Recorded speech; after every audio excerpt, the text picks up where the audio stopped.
বোয়ালখালীতে মাথায় গাছ পড়ে নাসের আহমেদ নামের এক বাগান মালিকের মৃত্যু হয়েছে।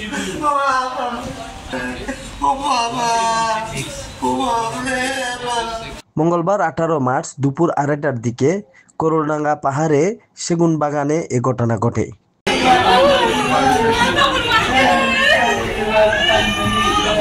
নিহত নাসের উপজেলার আহল্লা করলডাঙ্গা ইউনিয়নের 1 নম্বর ওয়ার্ডের উত্তর করলডাঙ্গা গ্রামের মৃত মতিউর রহমানের ছেলে।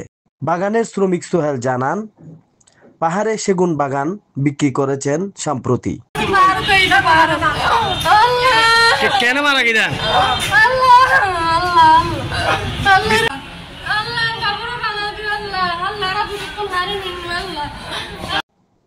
ওই বাগানের গাছ কাটা দেখতে তিনি সকালে সেখানে যান।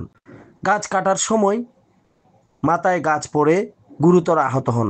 বাগান গিয়ে মেম্বার আন্ডার হামদুল এখন ও বাগান গিয়ে নাড়া হই না আর গাছে পেলে ও গাছত সরি বুঝি গাছে বাঁধি লেখি মাইলে একটু দুধ লুচিয়ে না তারপর আর হাড়ি দিয়ে না সরি গিয়ে মানে গুড়িয়ে এসে একটু সরি ফেলে এখন ও উদ্দে আসেন না আর কে না জানি বাঁধ দিয়ে দিয়ে হতে না পারে এখন মানে কি গাছ ফরণ করে লুচিও খুলি যাই গাছ ফরণ করে বারবার তখন গলা দিয়ে হত করে মানে এনে আসুন নিয়ে আর দুড়িয়া না খাই দিয়ে ফরিলে না হাতে মুখ দিয়ে লকটাই তার আর 5 জন আসলে আর 3 জনা লয়ে না গাড়ি লয়ে না মেডিকেল আর 2 জনে লিখে না।